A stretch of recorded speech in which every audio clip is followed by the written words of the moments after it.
If the song you're producing doesn't have you going like that, I don't know. You probably should just produce another song. I'm kidding. Hey, how are you doing today? I'm Andrew. I'm a professional music producer based out of Pennsylvania, United States. And today I'm going to be talking about AI tools and well, they're not going away anytime soon. So let me talk about AI tools, where I think the line should be drawn, and how I'm actually using AI tools as a professional music producer, specifically in the rock and metal space. So first things we have to address is the line of AI tools. There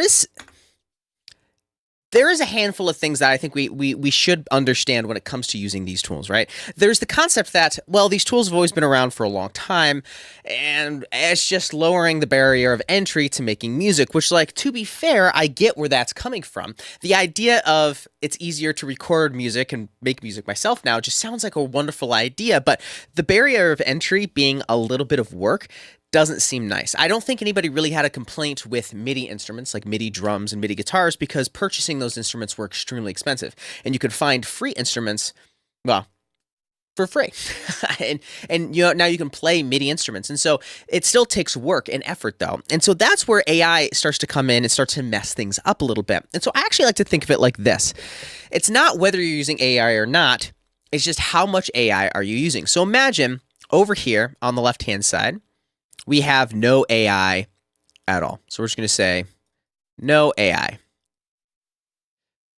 Right? None at all. Over here, what we'll do is we'll call it full gen AI. So full gen AI, which if you're wondering what I mean by generative, well, we'll get to that in a second. All right? So no AI at all. You're not using any AI to produce your music, nothing at all. It's just completely as raw as it possibly can be.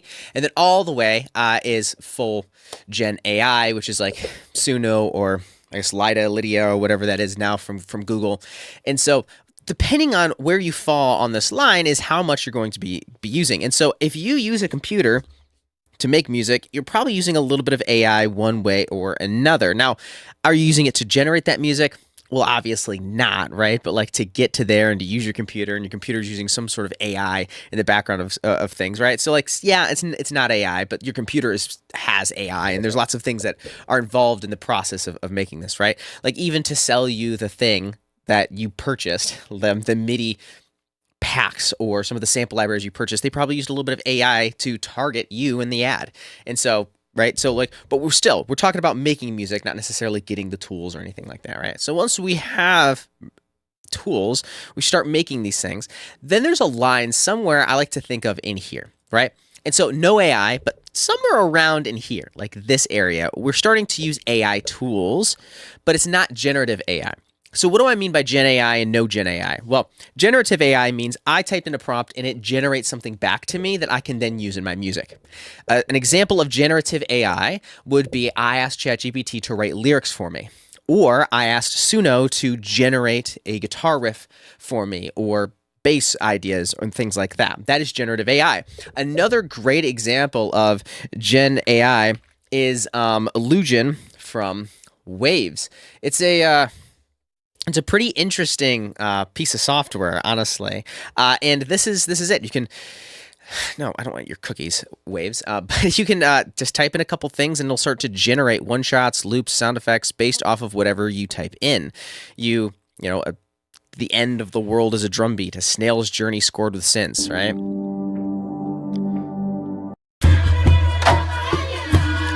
And so it's not generating an entire song, but it is generating something based off of AI. And so that would be considered generative AI. So that's actually more along the lines of, I'd like to say here, right? Oh, yellow does not work. Let's do purple. Right along in here.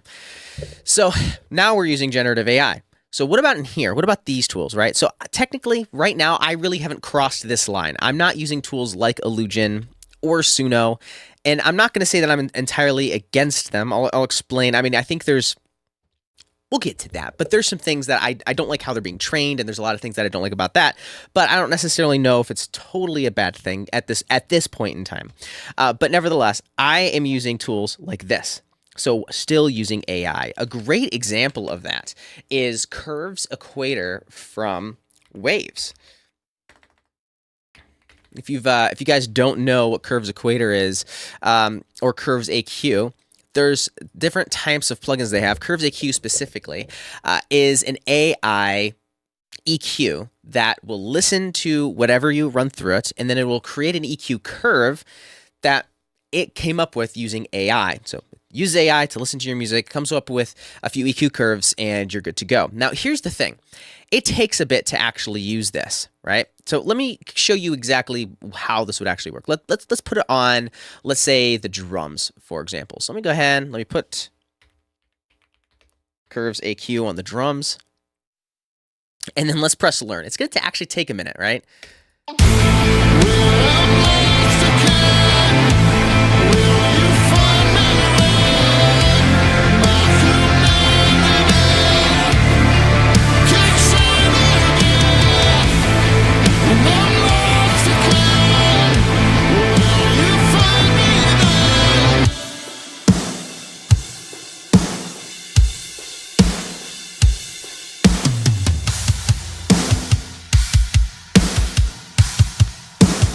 So it's like, I could have done that myself a lot quicker than it did it, and I would have done a better job, right? It says adaptive snare top, when in actuality, it's not snare top. It's actually all the drums. But it is extremely helpful in a very quick situation. So, for example, I run live sound at my church quite often, and as I help other people as well, sometimes somebody will come on stage, they have not got a chance to practice or anything, or at least run through the sound system, and we can be like, hey, use Curves AQ live, just press learn and move on to the next thing. You can always go back and then readjust it later on. And of course, there's all of these recommendations that they have here where you can say, maybe this one, this one, this one, or this one, and you can kind of change those as they go, right? This is actually a nice plugin in general because you also have the tilt feature, which is actually kind of nice. And you can kind of like change where it tilts at. It's actually a nice EQ, even outside of the AI tools.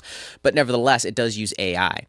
So this is something that is using AI, and in my opinion, I think it actually made the drums sound worse. Just that's my opinion. I like the knocky sounding drums, but it is AI, and sometimes I use it, and not necessarily in the studio because I think I can get quicker in the studio. I can instantly throw up an EQ, and then I can make some moves really quickly like this, and that was a lot quicker than pressing learn and having it do its thing. But then again, in a lot of cases, it is a lot quicker for a lot of people, and I have no problems with that. I don't think there's anything wrong with that. Those are tools, and it does lower the barrier of entry to making music. Now, here's where I get a little irritated with the term lowering the barrier of entry to making music. You see, when I started playing guitar, I played on a first act guitar. If you guys don't remember the first act, they were like these little guitars that were really made for like starting out, and they were okay. Hey, it got me into guitar, but they were not the world's greatest guitars. But they were super affordable, super cheap. And somebody who had a more expensive guitar than I had when I first started playing, back when I was a kid, we both learned guitar the same way. Maybe they had a quote-unquote a better experience because of the more expensive guitar, but like really at the end of the day, we were both having a poor experience because we were both trying to learn. Right? And so when it comes to learning, I don't think lowering the barrier of entry by taking away the effort it takes to make music is a good thing. Real quick, I got to reset my camera. I got to do this all the time. I'm going to have to just get a new camera because it just keeps stuttering.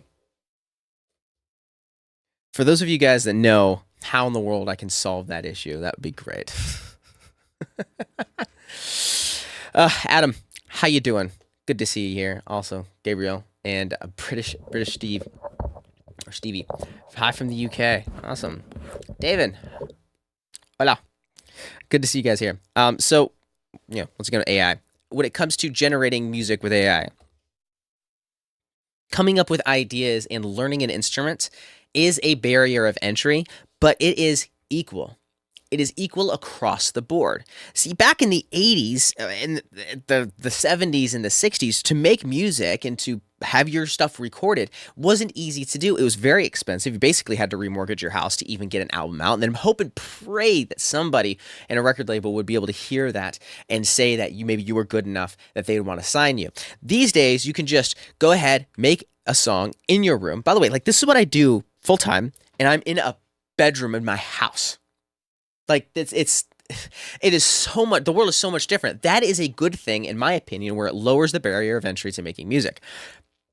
But the barrier of entry was so high, so expensive, and it was very difficult to get access to that kind of stuff. But once we get to that point, then the barrier is even. The playing field is even.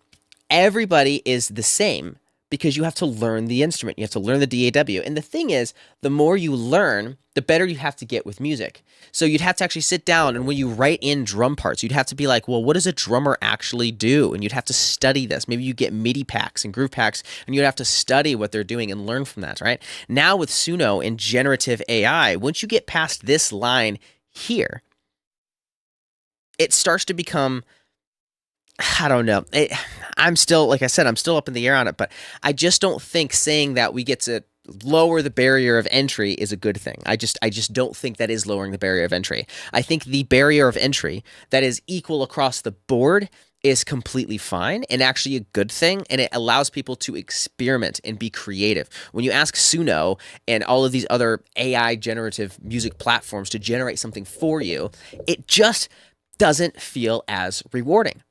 You didn't figure it out yourself. Also, it just looked at everything else that was out on the internet being trained on stuff that it probably shouldn't even be being trained on for legal reasons, which I don't know. I have no idea. I'm not a lawyer. I have no idea how that works. There's other smarter people on the internet about that than me, although that does concern me just slightly.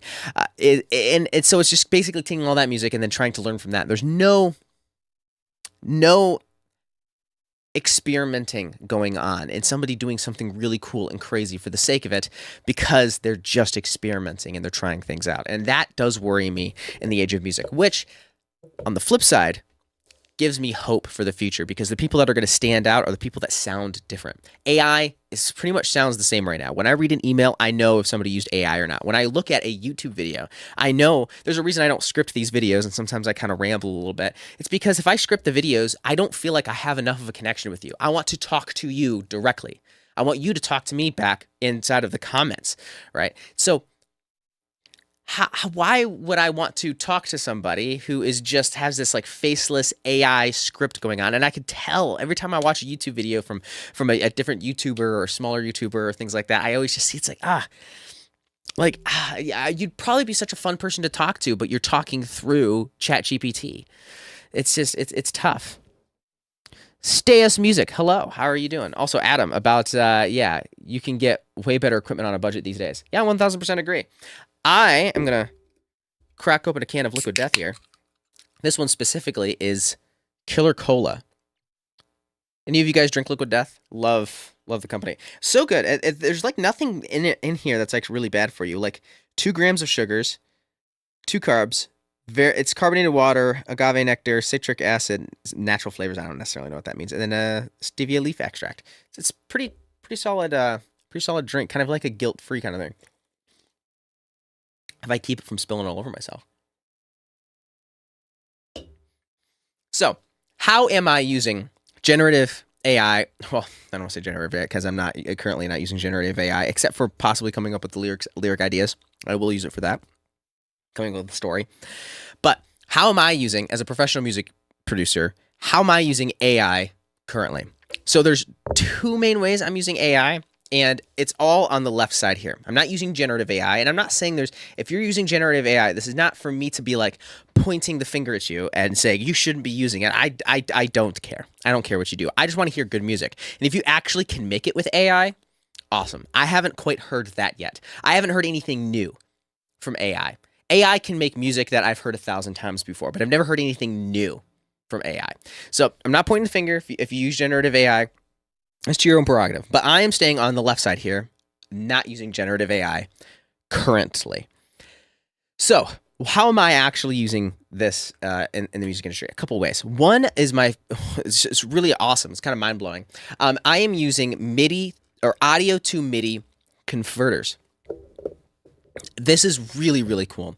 Studio Pro, Fender Studio Pro, which used to be Studio One, when they updated to Fender Studio Pro, their audio to MIDI converter got really, really, really good. And so I'm able to come in here and drag any sample that I want to a MIDI region. So let me go ahead, let me create a new MIDI, and we'll just call this MIDI region. And then I'm just gonna drag this audio here. Let's choose one of these, either this one or this one. Yeah, we'll use this one here.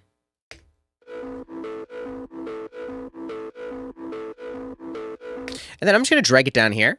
And then it's going to ask me, am I extracting notes or extracting drums? Well, in this case, I'm going to extract notes. And so then it's going to go ahead. It's going to do its thing while it's extracting notes. While it's doing that, I'm going to go ahead and I'm just going to grab a simple instrument, probably vital.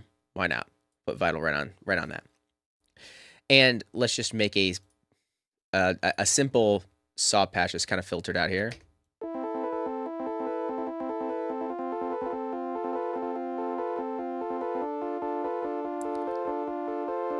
Really impressive. I can hear like the different multiple notes. Now, of course, it is not necessarily hitting these bottom notes, right? It's kind of cutting in and out, right? But a lot of that has to do with like the glitch and effects and things like that that was on the original audio file.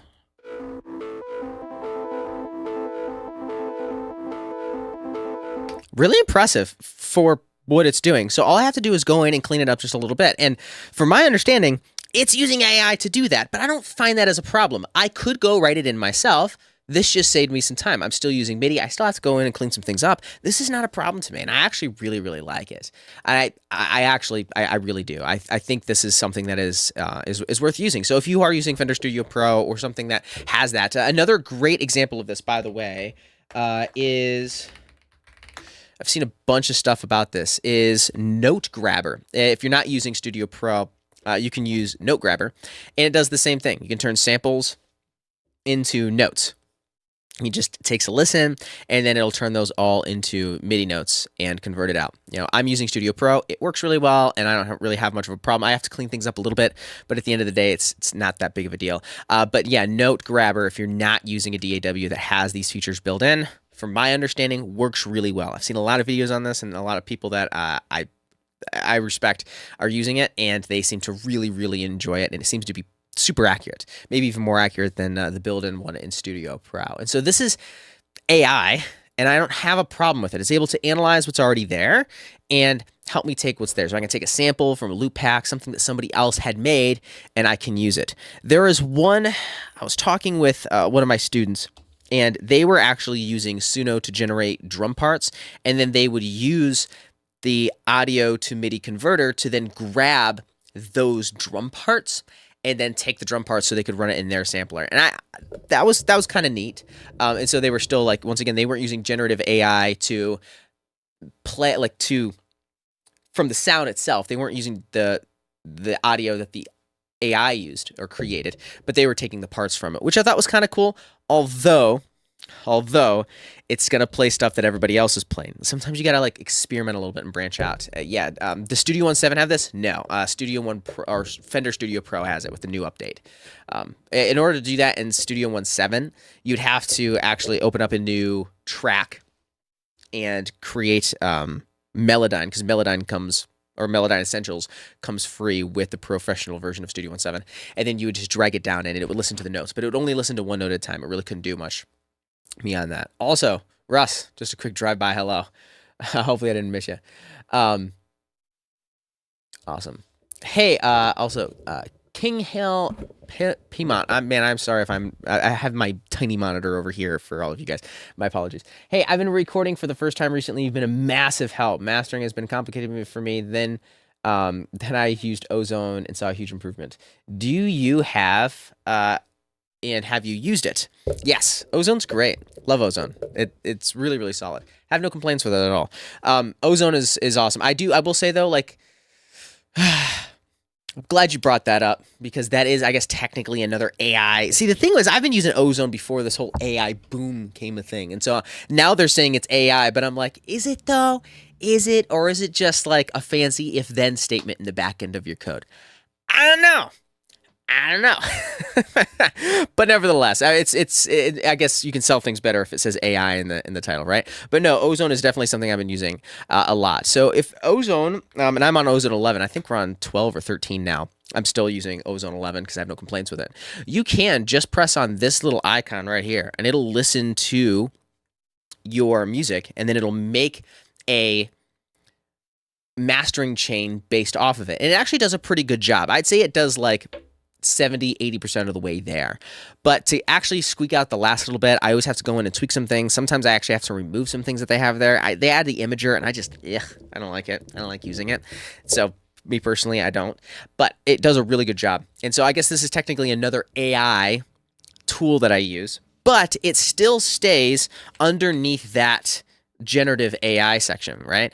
I mean, if it's generating a chain, I guess, a mastering chain, but it's not generating any sort of music, let's say. And so I'm still on this side, but I'd say this is probably more towards this side, right? Where it's actually getting a little closer to Gen AI because it's actually generating a chain instead of just like one specific, EQ or something like that. And so these tools are helpful and they can speed up your workflow. But above all else, don't let AI take the joy of the rewarding feeling that making music brings. When you struggle with something and then you come to a point where you really start to make something awesome and you know how much work it took, that is unbelievably rewarding. The dopamine that gets released from that because you earned it is so much more.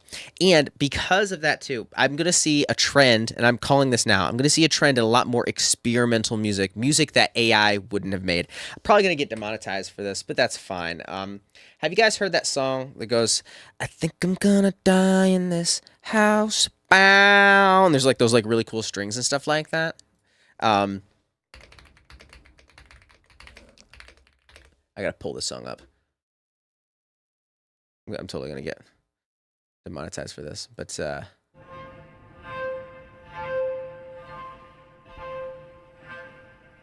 like listen to this.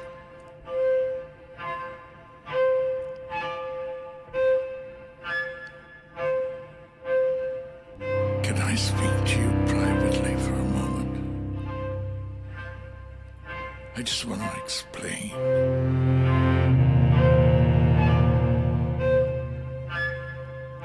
Explain the circumstances.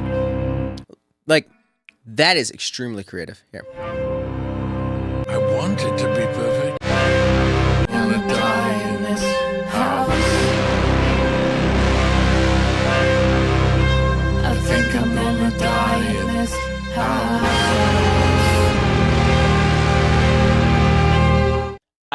I don't think AI would have made that. I just don't think AI would have made that.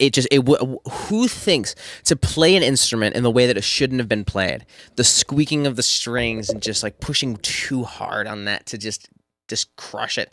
And the absolute saturation distortion on some of these strings and horns that's going on. AI wouldn't have made that.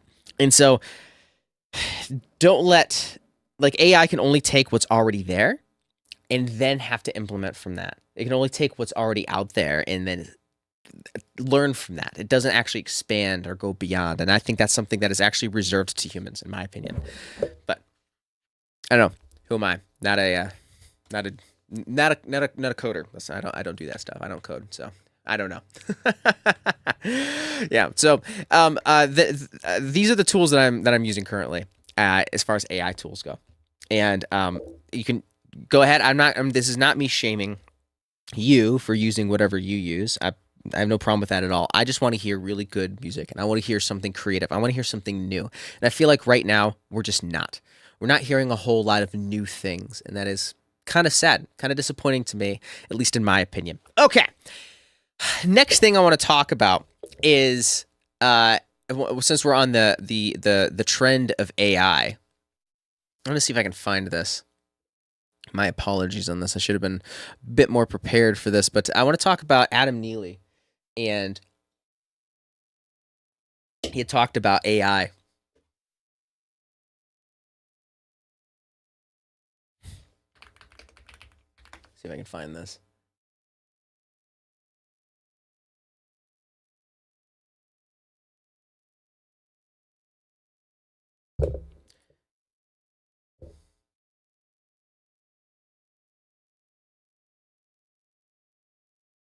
All right, I found it. So Adam Neely made a video called, well, hang on. We'll get into that. Okay. Anyway, Adam Neely made a video called Suno AI Music and the Bad Future, and I recommend everybody go watch it. I'll make sure that I leave a link to that down in the description below. Phenomenal video, very long video about, it's like an hour and a half, just breaking down what he believes is the future of the music industry with AI. And he's kind of got a lot of thoughts on this. There's so much here. Like, I'm not going to summarize the whole video. Please go watch the video. I think it's phenomenal. But I do think he got one thing wrong here, at least in my opinion, from my perspective. And I'd love to know your thoughts on this as well. So there's this part of the video about 41 minutes in where he talks about music being a commodity. Trying to get back. But the broader thing that I was getting at in the video is that because recorded music is a commodity, it ultimately does not matter who makes it. Kind of just the same way as it doesn't really matter who made this mug for me as a consumer, because I just need a caffeine delivery mechanism. If it works, it works.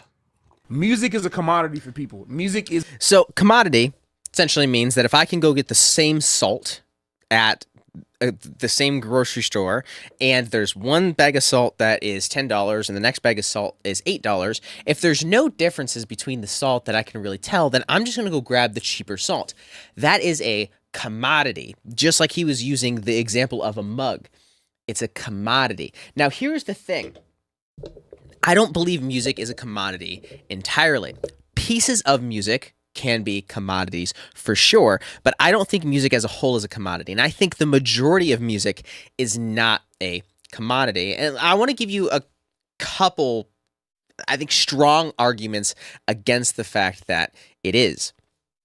I found Sienna Rose is this artist that is, I think, completely AI from my understanding. Sienna Rose has... see if I can find, pull her up on Spotify so I don't lie to you guys. So has 3.3 million monthly listeners on Spotify. So not a small artist by any means, but from our understanding, completely Gen AI from as far as I know. Not really clear about it, but there's some things. I saw a Rick Beato video where he's breaking this down, and there's some pretty solid evidence that this artist is AI. So 3.3 million monthly listeners on Spotify is nothing to shake a stick at all. But here's the thing that actually kind of surprised me. If music is a commodity, then it doesn't matter who makes the music in that case. Anybody can make the same song, and if the song goes viral, it goes viral. If people enjoy the music, they enjoy the music. But that's not what I see. That's not what I see happening. This is her Instagram. The Instagram has 7,000 followers. 7,000. That's it. That's it.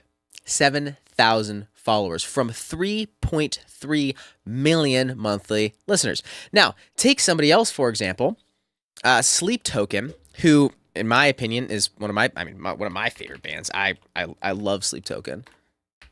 Let's grab them here. And they have 5.6 million monthly listeners. Now, using the same analogy here, thinking, well, music is just a commodity, the connection with the artist doesn't matter.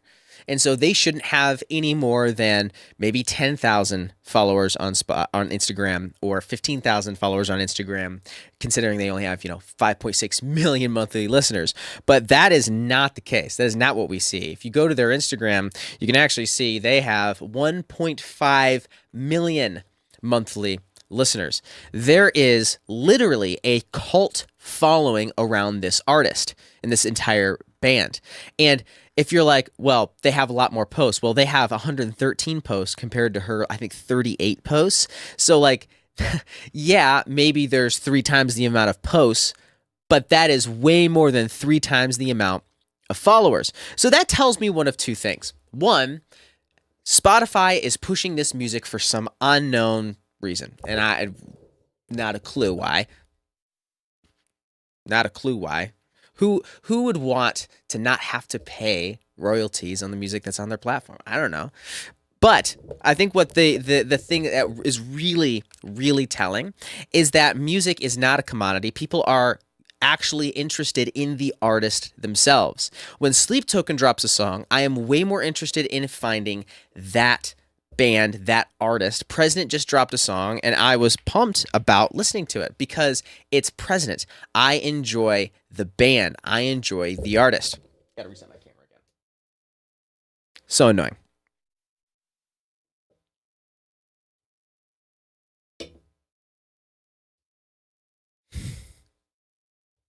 All right, here we go. Back to it. Just like the company Liquid Death, yes, a drink is a commodity. I prefer buying from this company because of the brand that is associated around it. I think the brand is cool. They are trying to put a death to plastic, which I am all behind, and they are also trying to make drinks that aren't necessarily super bad for you. And then their branding is obviously metal as heck, boy, and well, that's me. And so because that's me, that's the brand, I am willing to pay a premium on this. This is a bit more expensive than the other drinks. Same thing with Red Bull. Red Bull has a brand around it. And so to say that music is just a commodity and nothing more, I think is just a big misunderstanding in that case. Music can be a commodity in some places, but I think overall, it's not. And I think it's going to push more towards real connection with real people and real artists. So if you're making music, in my opinion, I think the future of the music industry is artists getting together with their communities, actually having a following that they have a real connection with. It's one of the main reasons why on this YouTube channel, I don't edit a whole lot of stuff out. I'm not having a bunch of flashy whiz bangs. I don't have a script that I'm reading in front of me. I have a couple bullet points, talking points that I have, and that's it. I want to have a real solid connection with you guys as the audience, as the viewers, because I actually value each and every single one of the numbers that are there. And the artists that are going to win because of that, the artists that are going to win in the future are going to realize that every single number, every single view that they have, and every single monthly listener they have on Spotify is actually a real person that they can have a real, genuine connection with. So, for as much as I like the idea of this, for as much as I love this video and this entire video, Adam Neely did a phenomenal job. This is just the one part of the video that I think he got wrong, and I think there is a bit of hope at the very least there. I want you to think of your bands and artists and things that you follow, and honestly ask yourself, do I follow them because the music is a commodity, or am I following them because I actually genuinely enjoy them? I want to go to their shows. I want to see them live. I want to be a part of their Patreons if they have that. I want to be almost in the inner circle. That's where things separate. It's not a commodity anymore. So here's the thing. There is the flip side to this. Some music is a commodity. This is not to, I'm not trying to bash anybody here, but if you make things like lo-fi beats to study to, it doesn't really matter who the lo-fi artist is. It's going to get on a playlist and it's going to be streamed in the background behind people working for multiple hours. To a certain extent, I also believe that sync licensing is in the same kind of commodity. If you've ever done any sort of sync licensing work, you know that a brand will reach out to you, or reach out to the middleman that then reaches out to you and puts out this essentially a prompt. It is a brief, and they say, we want a energetic cinematic style song with notes of, and then it just looks like a prompt that you'd give AI. And then all the artists will come around and make it, or maybe they've only reached out to you and you make it, and then you send it back to them. And the quicker you can send it back to them, the better off it's going to be. The turnaround time on a lot of sync licensing stuff is unbelievably fast. Unbelievably fast. And so it becomes more of a commodity. They don't care who the artist is, just as long as they deliver a good product in a short amount of time. Same thing with lo-fi, even to a certain extent, hip-hop beats. There's the tags at the beginning of hip-hop beats, but if you're just selling beats to the mass market, that is kind of a commodity. Your beat could stand out in front of somebody else, and then as long as they continue to stand out and a big artist picks up on it, and then it has a tag, then you start to become a brand and not a commodity anymore in that specific case. I really truly believe that the future of the music industry is artists connecting with their audience. in their fans and creating real genuine connections to where people may not necessarily like the song as much as the last one they did, but they love the artist so much that they don't care. They're going to go to their shows, they're going to buy their merch, they're going to get involved because they want connection more than anything else. We live in a connectionless world right now, even though there is so much connection everywhere. It's crazy. We have the internet at our fingertips. You can watch me and watch Adam Neely and watch all these people on YouTube and connect through Reddit and forums and all of this stuff. But yet at the end of the day, we feel more alone than ever before. And I truly believe that AI is just going to push people in the direction of wanting real, authentic relationships with people. I truly believe that. I truly do. That's the hope for the future. All right.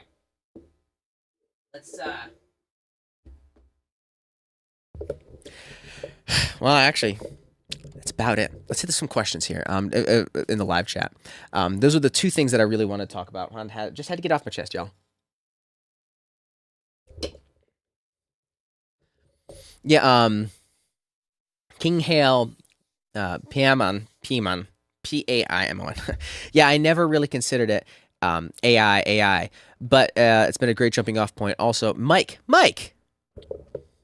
My name was Mike, but the handle was Shock and Horror. Taken. Yes. Awesome, Mike. Yeah, I figured Mike would probably be taken. Yeah, figures. Yeah, you can't trust the stats on Spotify. They can put any number they want. Who's even checking the monthly listener numbers? Correct. Yeah, are correct. That is true. Like, I don't think there's any back end stuff that's going on where they're verifying the numbers. Spotify might be propping these people up because they'd prefer to not pay the AI artists as much. I can see that for sure. Adam says, I say Ozone is AI. It listens to your music, and then it comes with a set of preset preferences curves that it'll pick between. For me, the line is generative AI if you're generating melodies, riffs, etc. Yeah. I see that too. Michael says, any band I've been obsessed with, it's always been the story and the people behind the band that has made me obsess deeper. World building is huge, and why Sleep Token is big. Even ECKY has lore. Yeah, completely agree. The story behind it is extremely important. The world building, and once again, like you said, the connection with the actual band. You want to feel like you're part of the inner circle.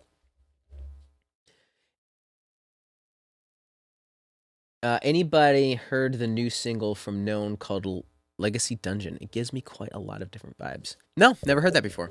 That's really cool though. Love to love to check that out. The only problem with playing music, I know that this stream's already going to get demonetized because I wanted to show that song earlier, which is so annoying that I can't even take a small segment of the song and praise the song for being extremely creative. And and then they're going to try to run ads on that because I don't like running ads on my live streams. So then they're going to try to run ads on it. Out of my control. If I try to turn them off, I get in trouble. So it is what it is. All right, let's hit a couple more things. A couple more talking points that I had here that I think are worth diving into.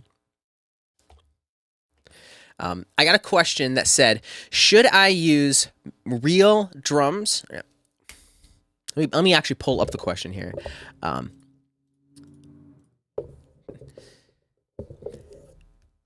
Should I use real drums and record my own for my metal EP, or should I use MIDI drums? This is a great question and something that I see quite a bit. People assume that MIDI drums are the easy demo, quick way to get things done, and then you should actually record real drums. In my opinion, I don't think you should. To a certain extent. There's a few caveats and a few rules. So, for example, one of the libraries that I've been using recently, and by the way, I'm a professional music producer, this is what I do, and I actually use MIDI drums and send it out the door professionally all day, every day, no problems at all. This is one of the drum libraries I've been using recently. This is called Get Good Drums. Oh, sorry, not this one. That is, this one here is Nu Metal. Let me pull in the other one that I've been using. I've also been using Get Good Drums Nu Metal quite a bit as well. But there is one new set of drums that I've been using, and I actually really really seem to enjoy them. It is Get Good Drums, the downbeat. This is what it looks like once it loads.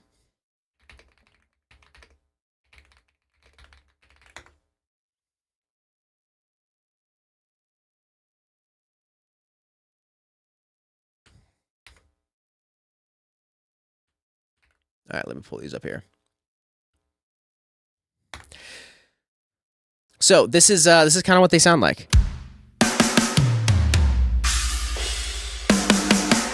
Got 2 different snares on it. I've actually really been enjoying this, and it sounds absolutely massive. Really, really cool. Now, the thing is, it sounds great. There's some processing going on inside of the mixer, inside of the actual sampler itself, and then, of course, outside of the sampler, I'm doing some slight processing to it as well. I'm processing the bus, a little bit of the snares here, and processing the room as well. Hitting it with some compression, a little EQ. Can go a long ways, a little saturation, and making it sound massive. But it already sounds really, really good. Sounds super realistic. They're doing a great job. Now, here's the thing. I can actually use this, and I do, and actually ship mixes out with these drums all the time, and they are considered professional. A lot of your favorite artists are using MIDI drums, and you just don't know it. Now, here's the thing. When should you record your own drums? Because I know a lot of bands that come in, and they're like, I want to record my own drums. I have to. I always ask them this.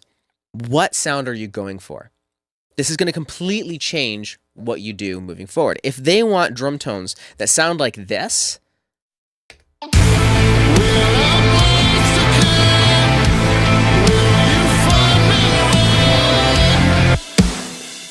massive, super modern, super polished, then recording your own drums is going to be extremely difficult. You need to make sure that you're in a phenomenal room with top-of-the-line gear, top-of-the-line drums, brand new heads. You got to have so much going for you. This specific library here, Get Good Drums, the downbeat, was recorded in the wood room at Peter Gabriel's Real World Studios. It's insane. Look at this. Absolutely massive. There's this like walkway that goes over here that you can like place mics on all over the place. The things, it's just incredible. And Real World Studios is amazing. If you want modern sounding drums that sound super polished, super hi-fi, you want this really big sounding room, then you need to record it here. But you probably don't have access to that. If you do, by all means, have a blast. Go record phenomenal equipment, or go record with phenomenal equipment and record phenomenal drummers. It just works really well. But if you're not, and you don't have that, but you want that really big sound, just come to terms with the fact that it's probably just not going to happen. You have to understand the sound that you want. Once you understand the sound that you want, then you can go and chase that. So a lot of times drummers will be like, I want this sound. Can you record the drums that I have in my garage? I'm like, what's the kit? I don't know. They don't even know, like a Mapex, a Pearl. They have no clue. They have no clue. And so you don't have a great sounding kit. You're trying to record this in a garage, and we're going to record it with essentially all digital stuff. There's nothing wrong with all digital. I mean, we absolutely can get really good tones digitally, but then we're recording in a garage too, not this really big, massive room that was made for this specifically. And so it kind of becomes a bit of a problem, because we want these really big drum tones and we can't record these live. So I found a happy medium. I will record the drummer and the band with the real drums if they're okay with the fact that it's going to sound a bit more raw. It's not going to sound as polished as something like this. If they're looking for spirit box tones, sleep token and poppy, things like that, they're just not going to get that kind of drum sound recording drums themselves unless we are able to rent out those studios, which by all means, we absolutely can. Just keep in mind that it's going to cost a significant amount to be able to make that happen. If you want to, by all means. But if you are working with a budget and you're trying to record your own drums and the drummer demands that they record their own drums and they want this sound, there's other ways around this. I'll get to that in a second. But if you're okay, and if you're the kind of person is okay with, I don't want to say lackluster drum tones, because I don't want to say one's better than the other, right? I love that garage tone a lot of times. If you're okay with that tone, then by all means, please go record that and have a blast with it. Just don't expect super hi-fi, high-polished drum tones with this massive sounding room that just makes these drums pop and make them sound huge. You're just not going to get it. So here's the trade-off that I have. If somebody wants their drums to sound as good as this, very modern, very polished, very hi-fi, and they want to have their drummer actually record it and not write it in, then what I do is I put them on my electric kit. I have an electric kit right over here. I wish I could move my camera and do it, but that'll screw everything up. I have an electric kit right here, and they can sit down and they can track everything on the electric kit. It tracks everything directly into the drums, and so velocity sensitive, and it sounds really, really awesome. And they get the best of both worlds.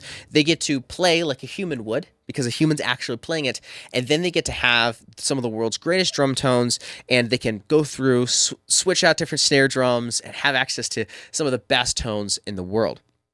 So when it comes to recording your own drums or using MIDI, you just have to keep in mind, what are you going for? If you're okay with that garage band, like for lack of a better term, I guess, lackluster sound, not modern, hi-fi, high-polished things that you'd expect from, Memphis Mayfire and Sleep Token and Periphery, then by all means, record drums yourself in your garage with the gear that you have. If you want to record your own drums and you can afford to rent that stuff out and use that stuff, by all means, go for that as well.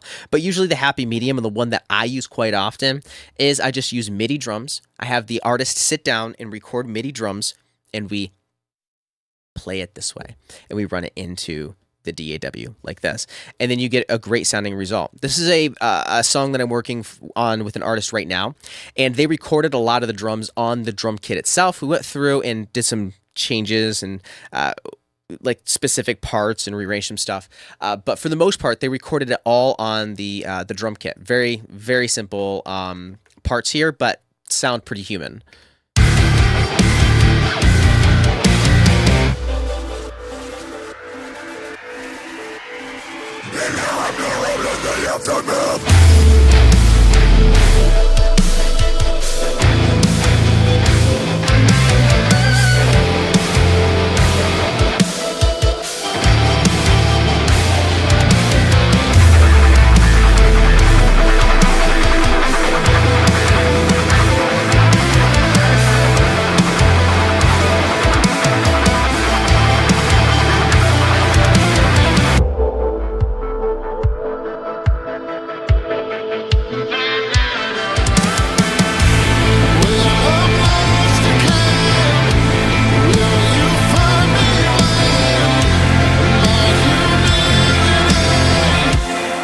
Really good. And so he's able to play that in, track that in. We can go and we can quantize things if we need to, tighten that up or change some things out, and it just works really well. So if you're choosing between recording your own drums or using MIDI drums, just understand that there is a sacrifice to using both, and decide which one is going to make the most sense for you, but make sure that you're making that decision based off of sound and not your ego.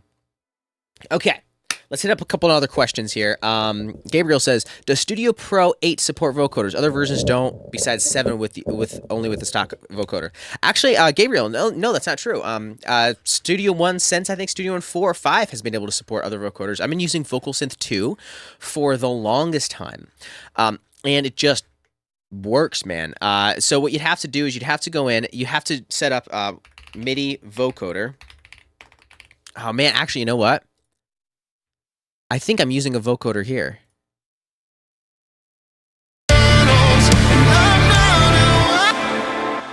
Yes, I am.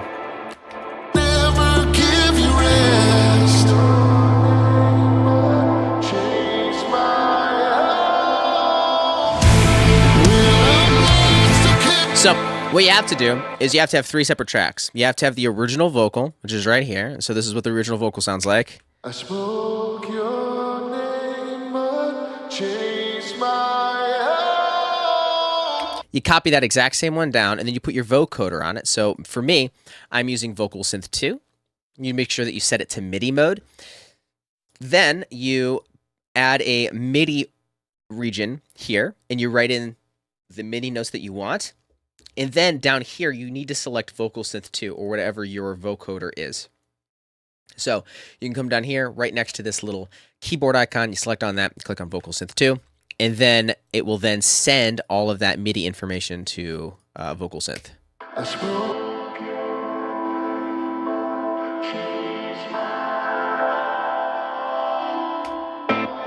So yeah, totally doable. All right. I'm struggling with drums sounding good in demos. Playing it in with the piano has helped, but I think having an electric kit to express what a drummer would do in accents variations is what I'm missing. Yeah, by all means. That assumes you're a good drummer, though. I'm full transparency. I'm not a good drummer. So when the drummer comes to the studio and they track some stuff in, I'm like, oh, heck yeah. Oh, heck yeah. I'll show you an example of what this would look like if, let's say, you weren't a great drummer. And you wanted to still get some more realistic sounds. What I like to do is I kind of experiment just a little bit with this, and see if I can pull this up here. I do have to get going here in just a minute, though. We might actually have to end this early. Use MIDI maps, MIDI things, where other people have already recorded the MIDI in, MIDI packs and things like that, and then go for that. It can work really, really well, in my opinion. Not even just my opinion, it's kind of objective. It does work really well. I want to hit a couple of the questions. If this session loads before then, before I have to go, then we'll do it. Okay. Dude, I also want to thank you for all of the awesome content you just have put up so far. Much appreciated. Man, I appreciate the comment. I like to be helpful here. That's my goal, man. That is my goal. So man, this is going to take a minute to load.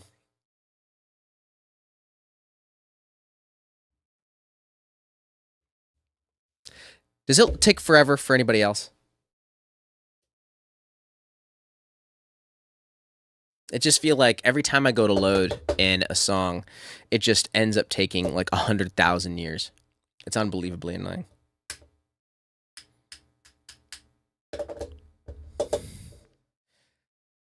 I don't know. We'll figure it out. It's getting there. It's getting there. I think a lot of it has to do with the licenses too. I've got a sneaking suspicion on that, where they need to like load the plugin and then load the license and load the plugin and then recognize the license, and then it constantly scans your computer for the license like every 5 minutes or something. It's annoying. Yeah, I got an NVMe, man. Everything's on the 2 separate NVMEs. It's super frustrating. And yeah, it's the 990 Pro, so it's not a slouch. I'm glad I bought it before the whole AI boom, because that wouldn't have been good. I bought a 2 terabyte NVMe drive to upgrade this PC with, and I think I spent like $90 on it, like $90. It's like that's like $1,000 now. In all reality, I think it's like $400-$300. Absolute insanity. Okay. So I have this song here, and I didn't track drums, but what I did was I brought in drum MIDI regions, right? So you could see. Let's play a little bit of it here.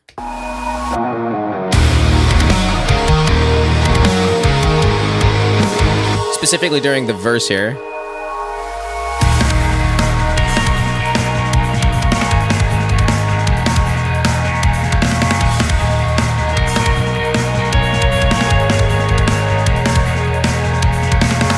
So I'm not a very good drummer. I have the kit here, but like it's still better for me to program them in myself, but also pay attention to how a drummer would actually play this. So you can actually see that this is a drummer actually playing on a MIDI kit. And you can actually see that it's slightly on and off the grid. This one's a bit early. This one's a bit late. Feels like a human, very slightly, but this is exactly how a human would play. And so these are MIDI regions that you can just drag and drop. And this is specifically from Get Good Drums inside of the Groove Player. And you can just grab a couple of these Groove Players.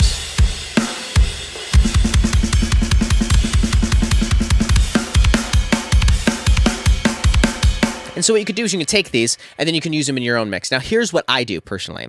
I will take these, drag them in, and then I will change where the kick and snare hits. And that's about it. Because where the kick and snare hit is what drives the song. But some of these other elements and even some of the ghost notes work really well.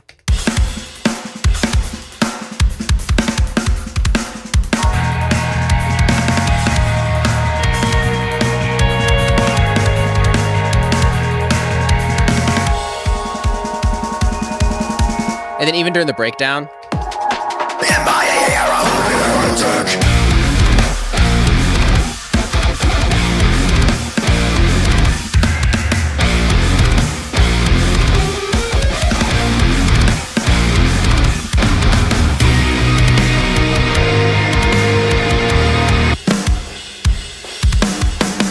and so you can use these and then drag them in and then change where the kick and snare hits, because that's what's driving your song. Like the cymbals, the ghost notes and stuff like that, you can actually leave, and it's super helpful. So the electric kit, big caveat, only works if you're a really good drummer. So if I'm assuming you're a good drummer. I'm just not. I'm a drummer, but like you would never want me to track anything.